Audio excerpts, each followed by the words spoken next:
Hola, ¿qué tal mis amigos? Les saluda a su hermano y amigo Jonathan Otaño y damos gracias al Eterno que nos da la oportunidad pues de estar una vez más por estos medios, por estas redes que nos dan la oportunidad de poder comunicarnos con ustedes para traer un tema muy especial y un tema también muy esencial para estos tiempos que estamos viviendo. Quiero hablar acerca de el Espíritu Santo y el abuso que se le da en el día de hoy a ciertos dones en nombre del mover del Espíritu Santo. Vamos a estar tocando varios tópicos conforme el Eterno, pues Dios, nos dé la sabiduría para poder desarrollarla en esta clase que vamos a impartir ahora. Eh, quiero tocar temas que quizás para algunos sean sensibles, quizás para otros le importe poco, pero nos vamos a basar en las escrituras. Nos basamos siempre en las escrituras porque según el apóstol Pedro, todo debe estar basado en ella. Ella es el ancla en el cual nosotros debemos estar firme, como el ancla hacía que el barco en medio del mar permaneciera firme. Así Pedro dice que la palabra de Dios es la profecía más segura, es nuestra ancla, la que nos guía a puerto seguro. Vamos a hablar acerca del Espíritu Santo. Nosotros podemos ver que desde el principio, en el principio, creó Dios los cielos y la tierra estaba desordenada y vacía, y el Espíritu del Eterno, el Espíritu de Dios, se movía sobre la faz de las aguas, sobre el desorden, la deformación, el tohu bajohu que había en el principio. Ahí estaba el Espíritu Santo dando forma, dando vida a todo lo inanimado. Desde el Antiguo Testamento podemos ver al Espíritu Santo, al Espíritu de Dios, o el Espíritu de Jehová, como usted encontrará en la Reina Valera, moverse en ciertas personas, no permanecía en ellos. Por ejemplo, cuando un rey era ungido como rey, pues venía el Espíritu de Dios. Por ejemplo, vemos que los salmos que fueron inspirados por el Espíritu del Eterno, eso sucedía porque el Espíritu de Dios descendía sobre David, y de hecho el capítulo 2 del libro de los Hechos tiene a David como un profeta. ¿Por qué? Porque en los salmos podemos encontrar profecías acerca del Mesías. Dice que cuando el Espíritu del Eterno venía sobre Sansón, le daba la facultad de tener una fuerza sobrehumana. No voy a tocar el tema de la unción del Espíritu Santo, lo he hablado varias veces en mi canal de YouTube, en mis redes, en Facebook, en Instagram, en TikTok, donde quiera, que estoy por la gracia del Señor. Y estoy hastiado ya y no quiero sonar molesto, sino cuando digo hastiado es que por un sinnúmero de veces he explicado lo que es la unción, que es otro de los atributos del Espíritu Santo que ha sido abusado, mal usado y malentendido por la iglesia carismática evangélica. Y es que lo hemos cantado, lo hemos predicado, pero no entendemos, no terminamos de entender qué es la unción por amor al Eterno. La unción es la capacidad que da Dios para que tú puedas ejercer el don o el ministerio o el llamado que Él te ha dado. ¿Quiénes eran ungidos en el Antiguo Testamento? Reyes, profetas, sacerdotes e utensilios del templo del Eterno. Porque cuando tú eres ungido, tú eres apartado para el servicio del Eterno.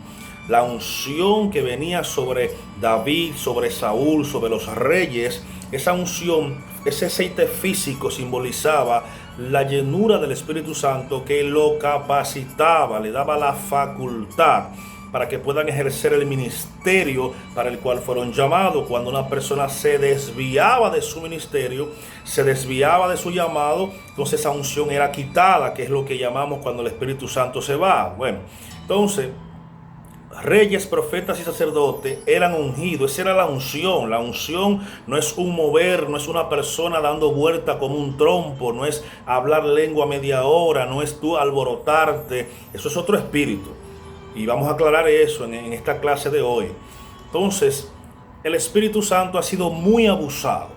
No el Espíritu Santo en sí, sino abusos en el nombre de la llenura del Espíritu Santo. Vemos que el Espíritu Santo ejercía su función en el Antiguo Testamento, estaba ahí. El Espíritu Santo, una chispa divina de Dios dentro de la persona o de cada persona, el mover, el que guía. Pero en estos últimos tiempos, mis hermanos, se ha abusado de manera descarada en nombre del Espíritu Santo, y una iglesia santa, pura, está siendo desacreditada no solamente por los de afuera, sino por los de adentro. Pablo le decía a la iglesia de los romanos que la congregación del Mesías está siendo desacreditada afuera por culpa de lo que estamos adentro, por el desorden, por la incapacidad de entender para qué vino el Espíritu Santo a la vida del creyente. Vemos que el Espíritu Santo se iba, venía, pero hubo un tiempo en que Dios, a través del profeta Joel, le da una profecía, unas palabras de profecías al pueblo de Israel, diciendo, Joel capítulo 2 versículo 28, dice: y después de esto derramaré mi espíritu, mi ruach hakodesh, sobre toda carne, y profetizarán vuestros hijos, los hijos de Israel, y vuestras hijas, las hijas de Israel. Vuestros ancianos soñarán sueños, y vuestros jóvenes verán visiones. Y también sobre los siervos y sobre las siervas derramaré de mi espíritu en aquellos días. ¿Cuáles aquellos días? Tenemos que devolvernos al versículo 27 de Joel capítulo 2. Dice: y conoceréis que en medio de Israel estoy yo. Está hablando el Eterno, amén. El Ein Sof, el Eterno nuestro Dios, dice: y conoceréis que en medio de Israel estoy yo, y que yo soy el Eterno vuestro Dios, y no hay otro. Y mi pueblo nunca jamás será avergonzado. ¿Quién estaría en medio de él? Dice el Eterno, que el mismo Eterno, el mismo Dios, estaría en medio de Israel. Pero ¿cómo es esto? Si Dios, dice la Biblia, que los cielos y los cielos de los cielos no pueden contener la gloria del Eterno, ¿cómo es posible que el Eterno, el Ein Sof, lo más grande que existe en la existencia del universo, pueda habitar entre nosotros? Sencillo, en la persona de nuestro Mesías, Yeshua HaMashiach, Jesucristo. Dice, en otras palabras, para que podamos entenderla: y conoceréis que en medio de Israel estoy yo, el Eterno, en la persona del Mesías, que yo soy, dice ahí, Jehová. Pero era que las virtudes, dice Colosenses capítulo 2, que las virtudes de Dios, su eterno poder y su deidad estaban todas depositadas en el Mesías. Por eso el Mesías pudo decir en una ocasión: Dios y yo uno somos un ejad, somos una unidad. No que Jesús sea el Eterno, no que el Eterno sea Jesús, sino que en la persona, las capacidades, los atributos del Eterno estaban funcionando en la persona del Mesías. Luego de esto, dice que derramará de su espíritu sobre toda carne. Aquí habla de seres humanos, no animales. Y profetizarán vuestros hijos y vuestras hijas y vuestros ancianos. O sea, iba a haber una revolución que traía el Mesías. Luego de la llegada del Mesías, iba a haber una revolución del Espíritu. Vemos, le decía anteriormente, que el Espíritu Santo venía sobre una persona, un profeta, un rey, un guerrero, hacía esa función, y luego esa unción era quitada de esas personas, y el Espíritu Santo pues estaba en la presencia del Eterno. Dios promete que llegaría un tiempo, una temporada, donde el Espíritu del Eterno, el Ruach HaKodesh, iba a ser derramado no sobre un rey solamente, no sobre un profeta, no sobre un guerrero, no, sino que sería derramada sobre toda carne que creyese en el Eterno, que estaría en medio del pueblo en la persona del Mesías. Entonces, en Hechos capítulo 2, versículo 28, leemos, vamos a leer Hechos 2:14. Dice aquí: entonces Pedro, poniéndose en pie con los 11, ya Judas no estaba, alzó la voz y les habló diciendo: varones judíos y todo lo que habitáis en Jerusalén, esto os sea notorio y oíd mis palabras, porque esto no están ebrios, como ustedes suponéis, puesto que es la hora tercera del día, 3 de la tarde. Mas esto es lo dicho por el profeta Joel, que en los posteros días, dice Dios, derramaré de mi espíritu sobre toda carne, y vuestros hijos y vuestras hijas profetizarán, y vuestros jóvenes verán visiones, y vuestros ancianos verán sueños, y de cierto sobre siervos y profetas. Y entonces Pedro hace una apologética acerca de lo que está sucediendo en Hechos 2. ¿Qué está sucediendo en Hechos 2? Dice el libro de los Hechos, capítulo 2, versículo 1, cuando llegó el día de Pentecostés. ¿Qué es el día de Pentecostés? Pentecostés es una de las 7 fiestas que están estipuladas que el pueblo hebreo, el pueblo judío, tenía que celebrar cada uno en su temporada. Eran 7 fiestas que se celebraban a lo largo de los años. Ya había pasado la Pascua, que fue Pesaj, donde el Mesías Jesucristo había muerto. La fiesta de las primicias, que cuando Cristo resucita y resucitan con él, según Mateo 27 y 28, muchos muertos y visitaron familiares. Luego Jesús sube a la presencia del Eterno a ofrecer el sacrificio que de una vez y por todas iba a satisfacer la justicia de Dios. Entonces pasaron 7 días. Jesús pasa 40 días con el maestro, ya iban 47 días. Entonces, contando los 3 días que duró muerto y vivo, hacen los 50 días. Desde la muerte de Jesús, Pascua, hasta el Pentecostés, pasan 50 días. Por eso viene del griego Pentecostés, penta, 50. Entonces, en realidad en hebreo la fiesta es Shavuot, que se llama fiesta de las semanas, 50 semanas después de la Pascua. Esta fiesta sucede 50 días después que el Mesías es alzado al cielo, muere, resucita y se va. Dice: estaban todos unánimes y juntos, y de repente vino del cielo un estruendo como un viento recio que soplaba, el cual llenó toda la casa donde estaban sentados, y se le aparecieron lenguas repartidas como de fuego. Ahí que está el problema, el término como de fuego, porque a veces los escritores hebreos no son del siglo XXI.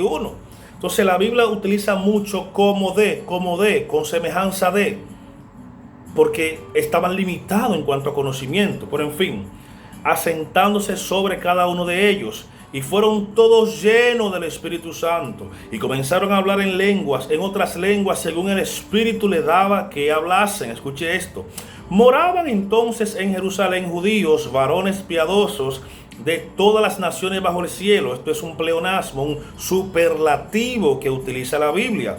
Y hecho este estruendo, se juntó la multitud, y estaban confusos, porque cada uno les oía hablar en sus propias lenguas, y estaban atónitos y maravillados, diciendo: mirad, estos son galileos todos estos que hablan. ¿Cómo pues les oímos nosotros hablar cada uno en nuestras lenguas en las que hemos nacido?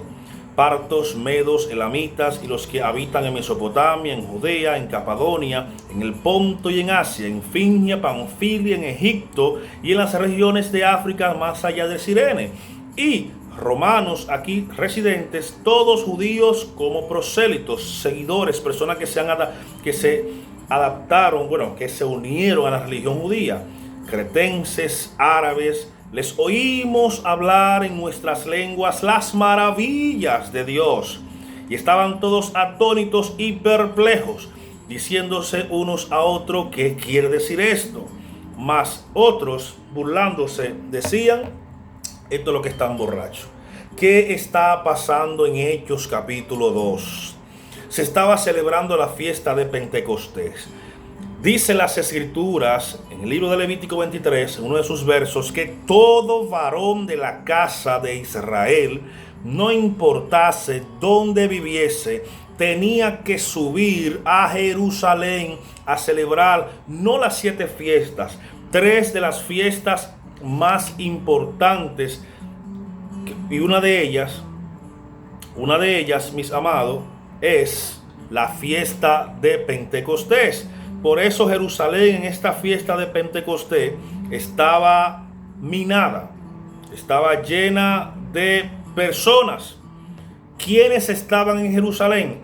Todos estos nombres que yo he mencionado eran judíos que vivían en las ciudades partos, medas, elamitas, y los que habitan en Mesopotamia, en Judea, en Capadocia, en Ponto y en Asia, en Fingia y Panfilia, en Egipto, las regiones de África.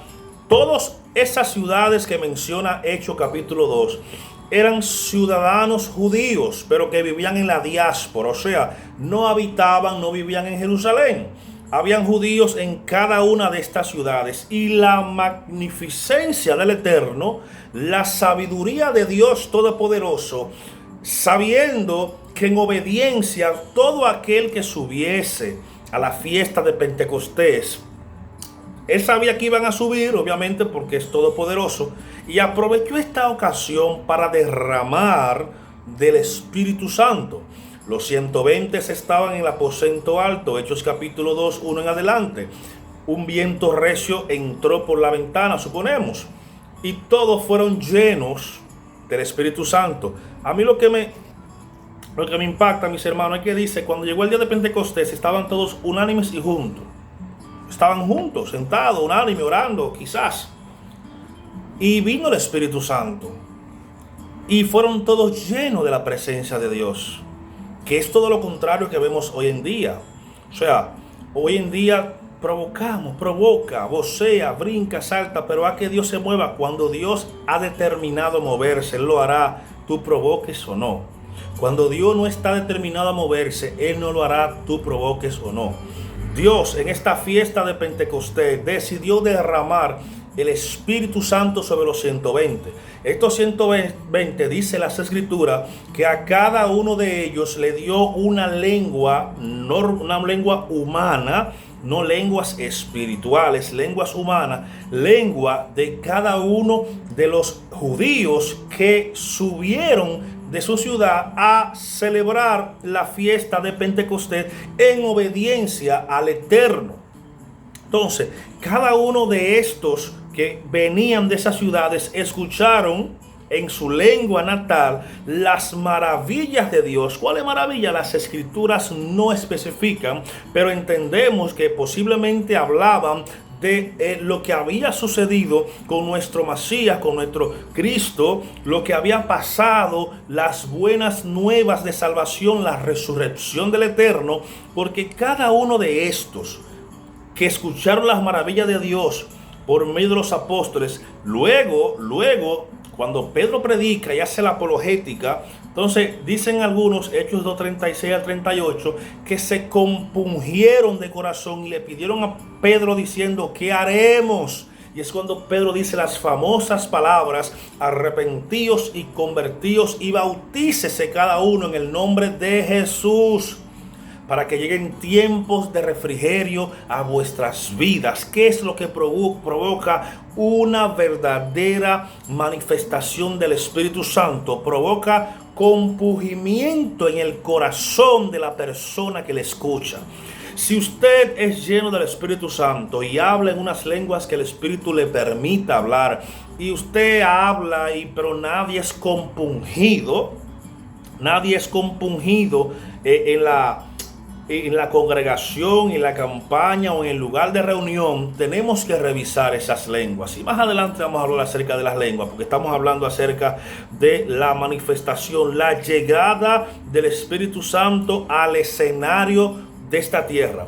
Cuando estos hombres fueron llenos del Espíritu Santo, el Espíritu le permitió hablar en otras lenguas, lenguas humanas, lengua de acuerdo a las personas que estaban presentes. ¿Para qué? Porque la sabiduría eterna del Eterno, de nuestro Dios, sabía que esos hombres, esos 3,000 hombres, y luego 5,000 que se convirtieron con ese sermón de Pedro, iban a bajar para su pueblo. ¿Para dónde? Todas esas ciudades que usted escuchó ahí, los judíos tenían que volver con su familia para su pueblo, pero iban a predicar el evangelio en su idioma a cada uno de los que estaban en su pueblo. Si esas hubiesen sido lenguas entre comillas espirituales, las lenguas que generalmente escuchamos en las congregaciones, nadie se hubiese convertido porque no la entienden, no saben lo que están escuchando. Pero esas lenguas que el Espíritu Santo permitió que los apóstoles hablasen, eran lenguas humanas, con raciocinio, con conciencia, con razonamiento. A pesar de que era una manifestación espiritual, lo hizo de tal manera el Espíritu Santo que el que venía de Egipto, de Frigia, de Panfilia, de las regiones de Cirene, los romanos ahí residentes, los demás varones que estaban atónitos y maravillados, que venían de sus ciudades, cretenses, inclusive árabes, le oían hablar las maravillas de Dios en su idioma. Entonces, ¿qué es lo que pasa hoy en día?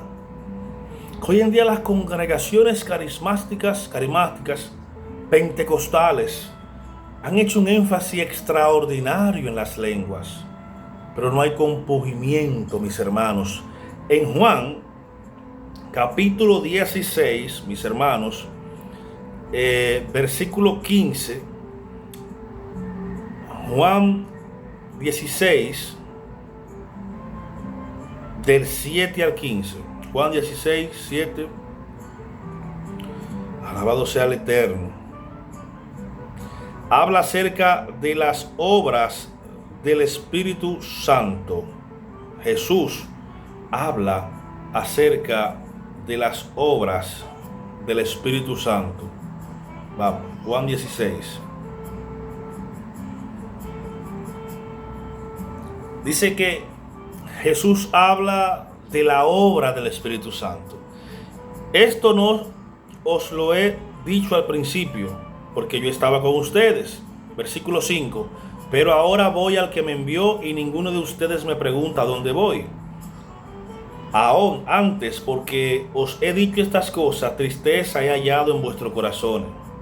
Pero yo os digo la verdad, os conviene que yo me vaya, porque si no me voy, el Consolador, el Paracleto, el Ruach, no vendrá a ustedes, mas si me voy, yo prometo enviárselo.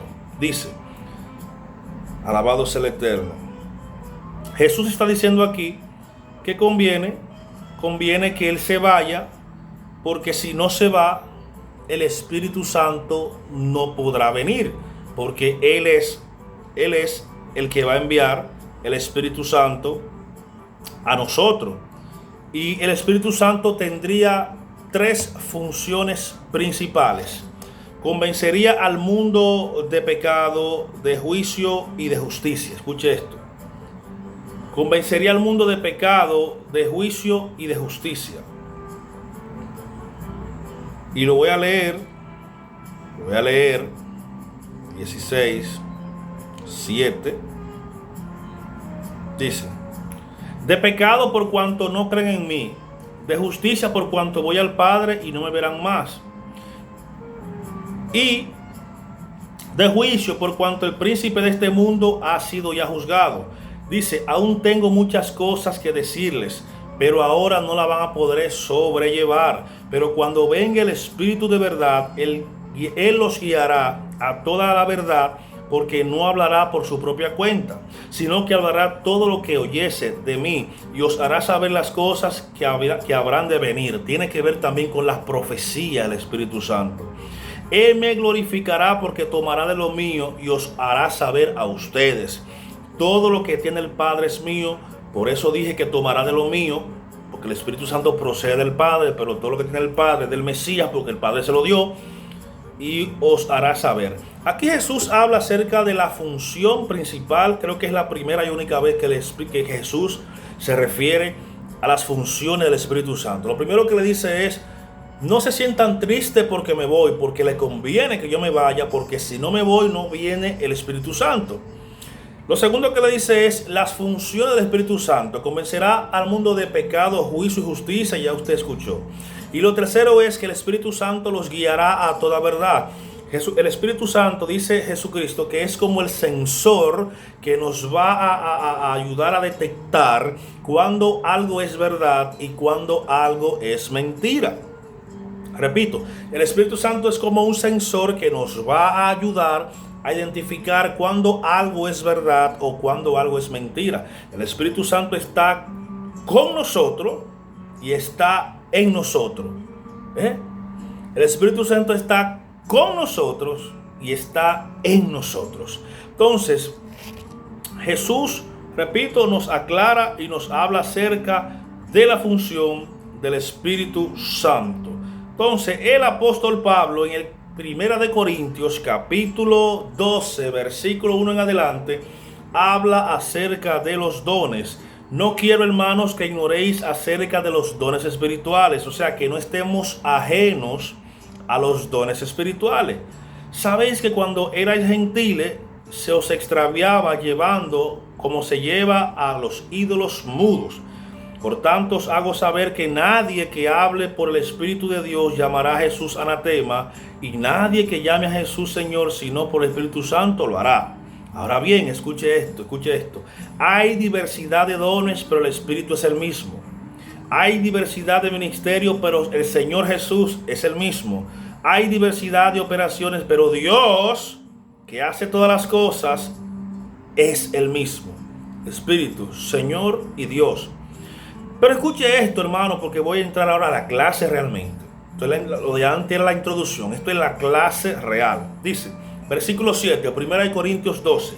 Pero a cada uno les dada la manifestación del Espíritu para provecho, o sea, para propósito, con un propósito. Pablo dice aquí, pero a cada uno de los miembros de la quejilá, de la iglesia, de la congregación, de nosotros, les dada la manifestación del Espíritu para provecho, porque a este es dada por el Espíritu palabra de sabiduría, a otro palabra de ciencia, según el mismo Espíritu, a otro fe por el mismo Espíritu, y a otro dones de sanidades por el mismo Espíritu, a otro el hacer milagros, a otro profecía, a otro discernimiento de espíritu, a otro diversos géneros de lengua, y a otro interpretación de esas lenguas. Pero todas estas cosas las hace uno y el mismo Espíritu, repartiendo a cada uno en particular como Él quiere. O sea, hermanos, el Espíritu Santo te da un don, primero como Él entiende que tú puedes manejar o administrar ese don. A veces Dios nos da el don de maestro y queremos ser cantantes. Dios nos da el don de cantar, queremos ser maestros. Y en vez de procurar otro don, trata de descubrir el don que Dios te ha dado, desarróllalo, trabájalo y ministra a la iglesia ese don. Porque el Espíritu Santo te lo dio, porque Él entendía que tú tenías la capacidad para poder administrar ese don. Porque así como el cuerpo es uno y tiene muchos miembros, pero todos los miembros del cuerpo, siendo muchos, son uno, así también Cristo. Porque por un solo Espíritu fuimos todos bautizados en un cuerpo, sean judíos o griegos, sean esclavos o libres, y todos se nos dio a beber el mismo Espíritu. Además, el cuerpo no es un solo miembro, sino muchos, pero que funcionan de la misma manera. Y por ahí va hablando acerca de un símil hasta el versículo 26, 27.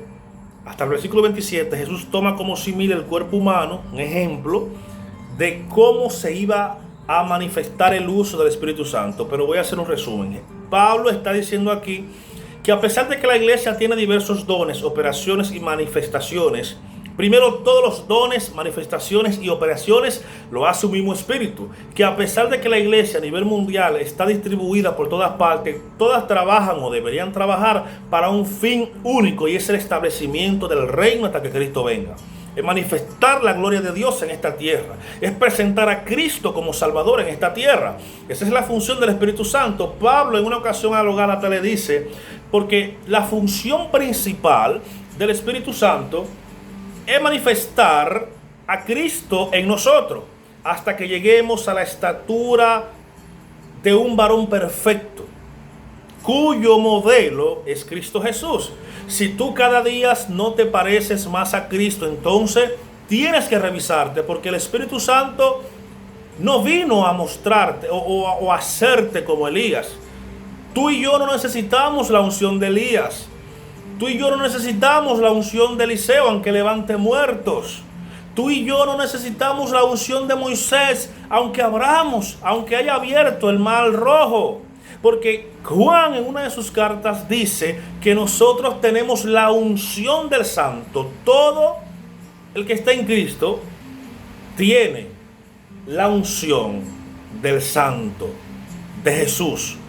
Todos fuimos bautizados en un mismo espíritu. Todos tenemos la unción de Cristo. Yo no necesito la unción de David. ¿Para qué? Repito, unción es la capacidad que nos da Dios para ejercer un ministerio. Yo soy rey. ¿Para qué yo necesito la unción de David? ¿Para qué yo necesito la unción de Elías? ¿Para qué? ¿Para descender fuego del cielo? ¿Para qué? No tiene propósito. Tú necesitas la unción del Santo, que es la unción de Jesús, para proclamar la grandeza de Dios, para predicar el Evangelio de Cristo, para así como Cristo hizo, también nosotros hacerlo. Es para eso y por eso que tenemos la unción del Santo, según Juan. Y es por eso y para eso que Pablo explica que nosotros fuimos ungidos para que lleguemos a la medida de la estatura de un varón perfecto, cuyo modelo es Cristo. Mi modelo es Cristo, no es Elías, no es Moisés, no es Josué. Por más grande que Dios haya utilizado a estos hombres en la antigüedad, no son mi modelo a seguir. Puedo aprender su parte moral, cómo buscaban al Señor, cómo se entregaron a Dios. Puedo tomarlo de ejemplo para ver cómo ellos provocaban que Dios descendiese a la tierra. La oración de Daniel me enseña a mí a cómo confiar en Dios en medio del pozo de la desesperación. Los salmos de David me enseñan a mí a cómo adorar al Eterno. Esa es la enseñanza principal, pero al final nosotros necesitamos la unción de Cristo porque somos cristianos, pequeños ungidos, Christus ano. Christus viene del hebreo Masías, que significa ungido, y ano viene del griego pequeño. Del latín me parece anus, que significa pequeño. O sea, somos pequeños ungidos por el Mesías, para proclamar las virtudes de aquel que nos llamó de las tinieblas a su luz admirable. De manera que si un miembro padece, todos padecemos. Hace una pregunta interesante el apóstol Pablo en este 1 Corintios 12. Versículo 28 dice: y a uno puso Dios en la iglesia primeramente apóstoles, que es donde está el fundamento del evangelio, Cristo, los apóstoles y luego nosotros.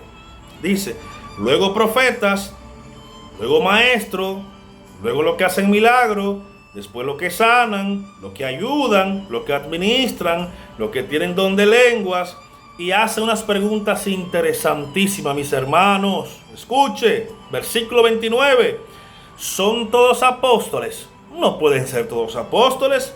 ¿Son todos profetas? Aunque en este siglo XXI se ha levantado una ola de profetas, ¿son todos profetas? No. ¿Todos son maestros? Imposible. ¿Hacen todos milagros? Ojalá, pero no. ¿Tienen todos dones de sanidad? Ojalá, pero no. ¿Hablan todos lenguas e interpretan todos? No. Escuche esto, hermano.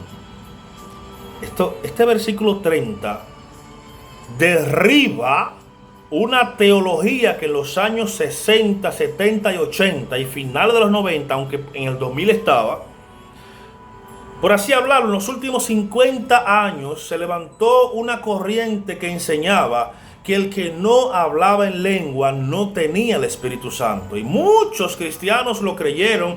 Muchos cristianos vivían frustrados porque no hablaban en lengua y por lo tanto decían que no tenían el Espíritu Santo y por lo tanto se sentían perdidos y que Dios no lo amaba. Muchos de ellos se fueron al mundo porque entendían que Dios no lo amaba por una mala interpretación, por una corriente que en los últimos 50, 70 años se metió a la iglesia de Cristo. Pablo dice en el versículo 30, anótelo, 1 Corintios 12:30, dice, ¿tienen todos dones de sanidad? Y la segunda parte dice, ¿hablan todos lenguas? ¿Sabe qué está diciendo Pablo? que aunque tú tengas el Espíritu Santo dentro de ti, no es obligatorio hablar lengua. No todos hablarán lenguas, pero eso no quiere decir que no todos tengan al Espíritu Santo. Gracias a Dios, en estos últimos 25 años, la iglesia ha entendido esto como otras cosas. Todavía hay algunas que enseñan, si tú no hablas en lengua, no tienes el bautismo del Espíritu Santo. Ay, mi hijo, por Dios, sal de ahí. Pablo enseña que no todos hablarán en lenguas, y eso no quiere decir que tú no tengas el Espíritu Santo. Ahora, yo tengo mi propia teología, y es que yo prefiero que tú hables menos lengua y que controles la lengua que tú hablas. Es más, yo entiendo que una de las señales de que tú eres lleno del Espíritu Santo no es que hablas en lengua, es que controlas la lengua que tú tienes. Que no hablas chisme, no criticas, no juzgas. Ahí sí tú me estás dando señal de que tú tienes al Espíritu Santo. Ahora bien, en el capítulo 12, Pablo se toma un capítulo entero para hablar acerca de los 12 dones, de las operaciones, de lo que son las funciones del Espíritu Santo. Y la última parte se la toma para explicarnos la función del Espíritu Santo como un cuerpo. Profecía, un ejemplo voy a tomar. Profecía, profeta, maestro, todos al unísono. Fíjate cómo los ojos, la nariz, la boca y los oídos trabajan todos para el cuerpo. Cada uno tiene sus funciones, pero al final todas esas funciones tienen que ver con el cuerpo. Lo que Pablo explica, aunque haya maestro, profeta, todos trabajan por el Espíritu para la edificación de la iglesia. En el capítulo 13 de Corintios, él dice, si yo hablase lenguas humanas y angelicales, poniendo una suposición, no que hablásemos lenguas. ¿Cuáles son las lenguas espirituales? ¿Quién habla lengua espiritual? Dígame en la Biblia, ¿quién habló lenguas espirituales? Si cuando los ángeles se manifestaban a alguien, hablaban en el lenguaje de la persona, no la persona en el lenguaje de los ángeles, porque los ángeles tienen la facultad y la capacidad de hablar el idioma de la persona que Dios lo envía, porque un ángel es una extensión de Dios. Un ángel, un mensajero, es una extensión de Dios. En hebreo es malach, que quiere decir agente divino. Es una extensión de Dios. Cuando Dios quiere dar un mensaje, manda a Gabriel. Si Dios quiere destruir un pueblo, manda a Miguel. Si Dios quiere sanar a alguien, manda a Rafael. Si Dios quiere ministrar, manda a serafines. Son extensiones de Dios. En el capítulo 13 habla de si tú tienes todas las lenguas, los ministerios y los dones, y no tienes amor, de nada sirve. Y no lo vamos a explicar porque estamos en el Espíritu Santo, el abuso que se le ha dado y el desconocimiento al Espíritu Santo. Pero escuche esto, y aquí quiero que me presten mucha atención. Vamos a hablar acerca de las lenguas, que ahora mismo es el don más abusado junto con el don de profeta. Junto con el don de profeta es el don más abusado, con más desconocimiento, terrible. 1 Corintios 14:1 dice, sigan el amor y procuren los dones espirituales, pero sobre todo que profeticéis. Y aquí profetizar no es dar una palabra para el futuro, es enseñar. Pero más adelante. Porque el que habla en lenguas no habla a los hombres sino a Dios, pues nadie le entiende, aunque por el Espíritu habla misterio. Aquí esta lengua, que es la lengua espiritual, no es un lenguaje, ¿cómo le explico para que no me malinterpreten los haters? Uno no puede equivocarse aquí porque hay haters espirituales. Porque el que habla en lenguas habla a los hombres, no habla a los hombres, sino a Dios, porque nadie le entiende, aunque por el Espíritu habla misterio. Esta lengua es una manifestación espiritual, es un lenguaje espiritual, no el lenguaje de los ángeles, es un lenguaje espiritual. Es una comunicación interna entre tu espíritu y Dios. No tiene nada que ver con el exterior. no son las lenguas humanas que hablaron en Hechos capítulo 2. Es un lenguaje espiritual entre tu espíritu que habita en ti y la esencia, la fuente, el Ein Sof, que es Dios. Pero el que profetiza habla a los hombres, repito, no está hablando de profecías del futuro, está hablando de una prédica actual. El que profetiza habla a los hombres para edificación. ¿Cómo se edifica una iglesia?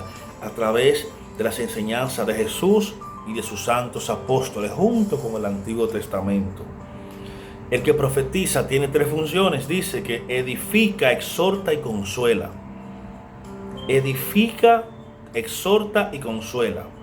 El que habla en lenguas extrañas no habla de lenguas angelicales. Lenguas extrañas es una comunicación entre Dios y tu espíritu. Dice, asimismo se edifica. ¿Por qué? Porque es una comunicación entre tú y Dios. Es cuando Pablo habla acerca de los gemidos indecibles que no pueden ser interpretados ni entendidos por oído humano.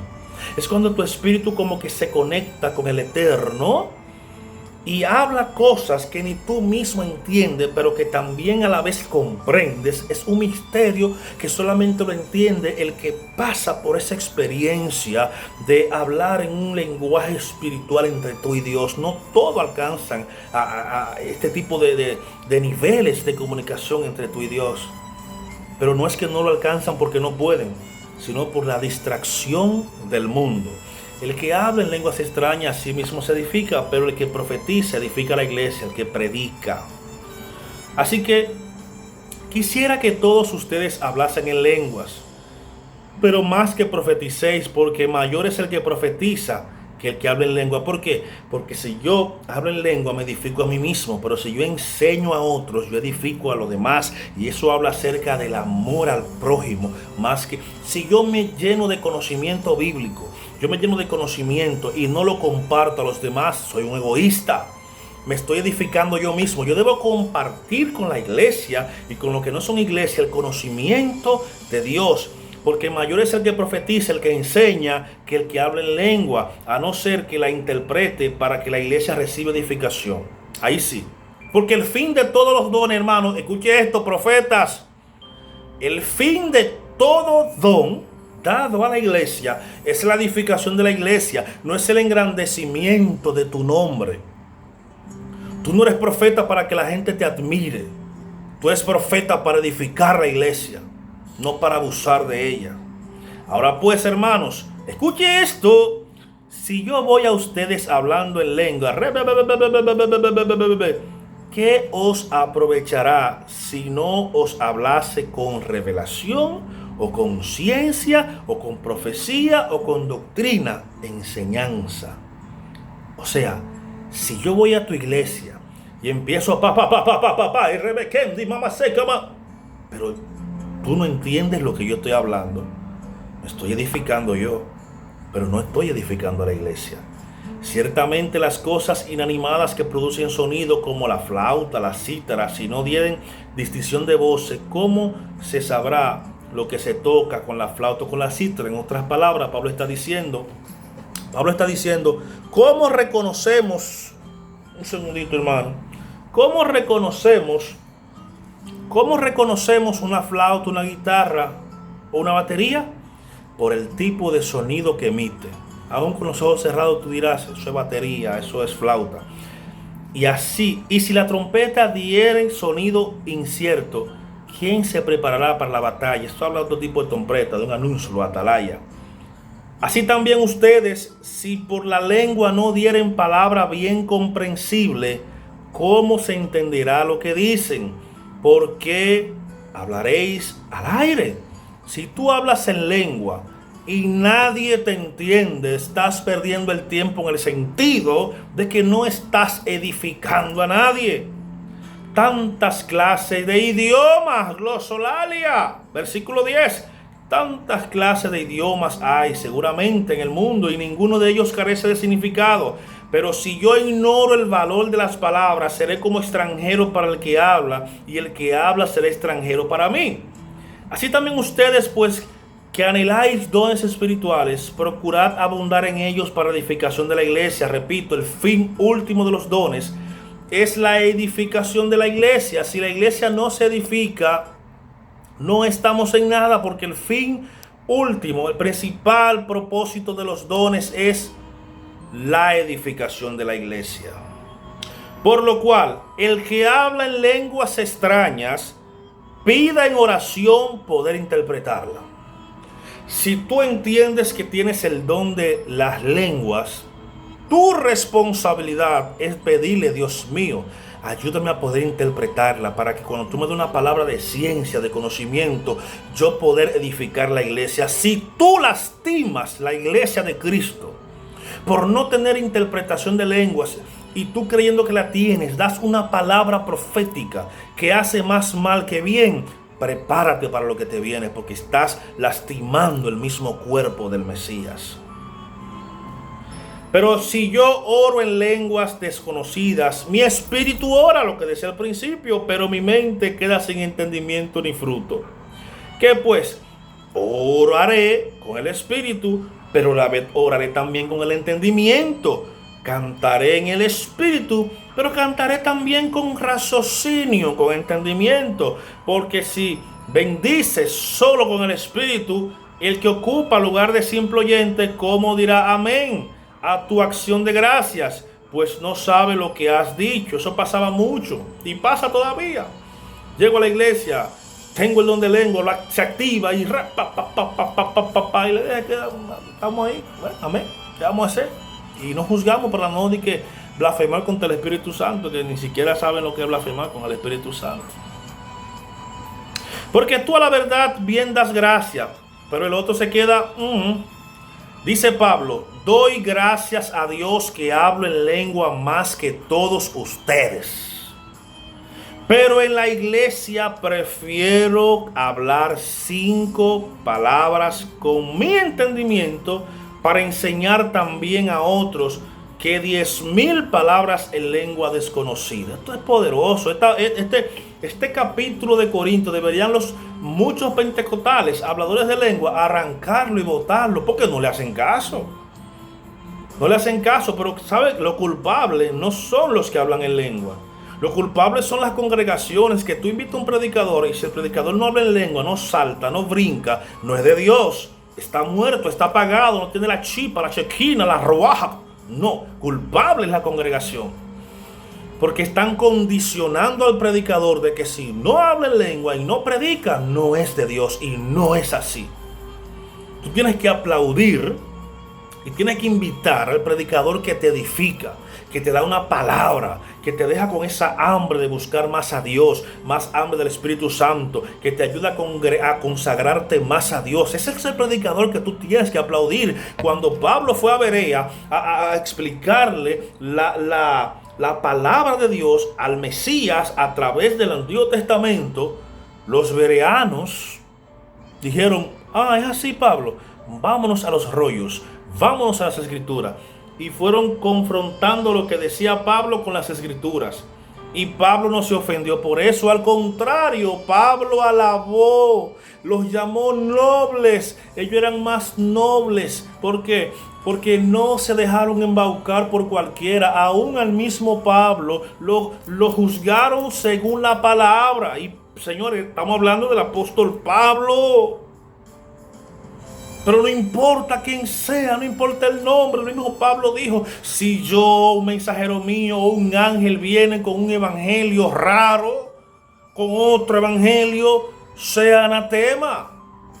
Pero ¿cómo podemos filtrar? ¿Cómo podemos identificar un falso y un verdadero? ¿Cómo yo sé que este reloj no es falso? Porque conozco el verdadero. Si tú no conoces las escrituras, si tú no te empeñas por estudiar, por escudriñar, cualquiera te puede engañar. ¿Cómo identificamos lo falso? Conociendo lo verdadero. Entonces Pablo le alabó a los bereanos que a través de las palabras confrontaran lo que Pablo estaba diciendo. Y ya para culminar dice, pero en la iglesia prefiero hablar 10,000 lenguas con entendimiento. Hermanos, no seáis niños en el modo de pensar, sino sed niños en la malicia, pero maduro en el modo de pensar, porque muchos Dirán, no, que Jesús dijo que tenemos que ser como niños. Pablo aclara, sí, pero no es como niño en el modo de actuar, sino en la malicia de querer saber más, de conocer. El niño no se cansa de identificar, de conocer, de experimentar, te rompe, te brinca, te salta, porque él está experimentando lo que para él es nuevo, un mundo nuevo para él. Él sale de la placenta de la mujer a un mundo de descubrimiento. Eso es crecimiento. Pablo dice, no seáis, hermano niño, en el modo de pensar. Sé hombre, sé maduro en cuanto a pensar y en la malicia de conocer. En la ley está escrito, en otras lenguas y con otros labios hablaré a este pueblo, y ni aun así me oirán, dice el Señor. Así que las lenguas son por señal. Oye esto, la lengua es una señal profética de la ley. No a los creyentes, sino a los incrédulos. Pero la profecía, la enseñanza, la predicación, no a los incrédulos, sino a los creyentes. Si pues, escuche esto le va a romper la cabeza mucho, y quizá a mí también. Si pues toda la iglesia se reúne en un solo lugar, como hacemos hoy, y todos hablan en lengua, y entra un incrédulo o una incrédulo, ¿no dirán que estamos locos? Yo le pregunto, ¿no es lo que pasa hoy en día? Tú vas a cualquier congregación pentecostal, no todas, no todas. Hay iglesias que han entendido este capítulo de Pablo y lo respetan. Pero hermano, usted sabe que, usted lo sabe, que ciertas iglesias evangélicas empieza uno y empieza el otro y de repente están todos hablando en lengua y moviendo la cabeza allá para acá y brincando y saltando y hacen esto y aquello, y tú lo sabes que es así. Pablo dice, si toda la iglesia se reúne en un solo lugar y todos hablan en lenguas y entra un indocto o un incrédulo, ¿no le van a decir que estamos locos? Y tú sabes que dicen estos. ¿Sabe qué dicen? Sí, estamos locos y mi manicomio está en el cielo. Eso es una blasfemia, porque tú estás diciendo que el primer loco. Eso es una blasfemia de la cual tenemos que pedirle perdón a Dios, que yo sé que por ignorancia que lo dicen, pero no debe ser. Pero dice, pero si todos profetizan, o sea, predican, y entra a alguien, algún incrédulo o indocto, por todos es convencido, por todo es juzgado. En la antigüedad se utilizaba que no solamente había un predicador, predicaba uno, pasaba otro, un testimonio, pasaba otro, decía algo, entraba alguien que no sabía, y por cada uno de lo que pasaba y hablaba de las maravillas que Dios ha hecho en su vida, él era convencido por todos, como dice Pablo, y era juzgado por todo. Lo oculto de su corazón se hace manifiesto, y así, postrándose sobre su rostro, adora a Dios, declarando que verdaderamente Dios está entre vosotros. Pregunta, ¿qué hay pues, hermanos? Cuando os reunís, cada uno de ustedes tiene salmos, tiene doctrina, tiene lengua, tiene revelación, tiene interpretación. Dice, hágase todo para edificación. Hágase todo para edificación. Cantamos, hablamos en lengua, sí, profetizamos, todo en su momento y en su lugar. Si habla alguno en lengua extraña, sea uno o dos, o a lo menos tres, y por turno, o sea que eso podía controlarse, y que haya un intérprete. Y si no hay intérprete, versículo 28, calle en la iglesia y hable para sí mismo y para Dios. Arrodíllese y hable lengua. Esto es clase bíblica, hermano. Esto es Biblia 1A, perdón. Yo no estoy inventándome nada. Eso está escrito. Que no le guste es otra cosa.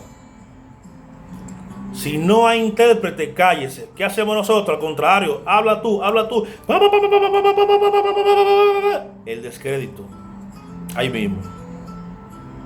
Asimismo, los profetas hablen dos o tres y los demás juzguen. Enseñen y los demás juzguen en el sentido si lo que está hablando es de Dios o no. Y si algo le fuere revelado, ahí entra la revelación, la ciencia. A otro que estuviera sentado, cállese el primero y párese usted. Esto es Pablo tratando de organizar a Corintio, que Corintio estaba como las iglesias evangélicas del siglo XXI, vuelto a los dones de la lengua sobre todo. Porque pueden profetizar todos uno por uno para que todos aprendan y todos sean exhortados. Y los espíritus de los profetas están sujetos a los profetas. Ahora al revés. Ahora dicen no se puede sujetar al espíritu. Pero mi amor, Pablo dice que el Espíritu Santo primero es ordenado, se sujeta al profeta. No es que lo gobierna la persona, pero gloria a Dios. Me van a arrancar las cabezas. ¿Por qué? Versículo 33. Pues Dios no es Dios de confusión, sino de paz. Dios no tiene nada que ver con el desorden, hermano. Repito, donde hay desorden, Dios no está, aunque tú digas que sí. Donde hay desorden, Dios no está, aunque tú digas, proclames y cantes, Él está aquí. No, si hay desorden, Dios no está. No lo digo yo. Está escrito, 1 Corintios 14, 33.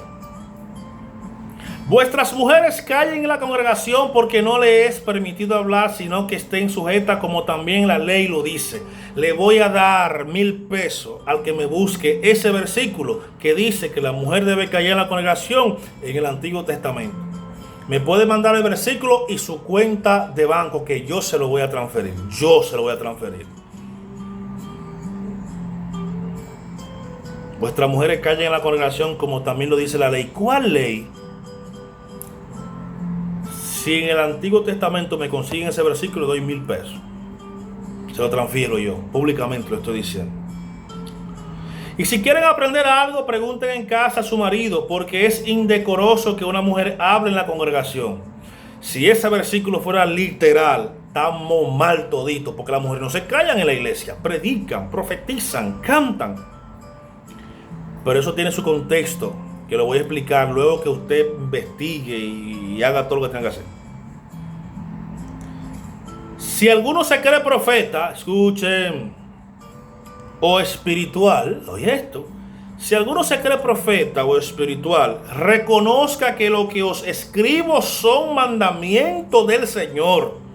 En otras palabras, este organigrama, esta organización que yo les envío en esta carta, para que organicen su servicio y sus cultos. Si ustedes son espirituales, juzguen a ver si es de Dios o no.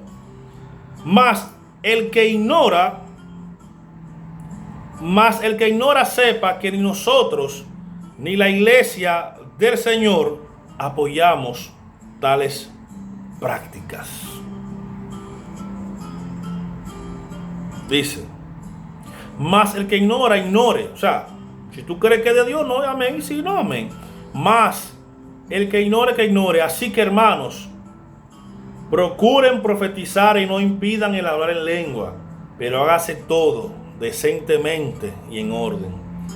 Mis hermanos, hoy en día se está abusando grandemente de los dones, sobre todo el hablar en lengua y la profecía. Es como que Pablo está escribiendo a la iglesia del siglo XXI, porque, coincidencialmente, de los dones que más se abusaron en la iglesia de Corinto es el de profetizar y el hablar en lengua. Lo mismo está pasando en el siglo XXI, año 2026. El don que más se está abusando es el don de lengua y el don de profetizar. Si todo lo que yo he hablado, usted está en contra, rebátalo con la palabra. Porque todo lo que yo he hablado es basado en las Escrituras. Así que, shalom para tu vida, que la paz del Eterno, que sobrepasa todo entendimiento, esté guardando sus vidas. Y que todos seamos edificados en el Mesías. Shalom.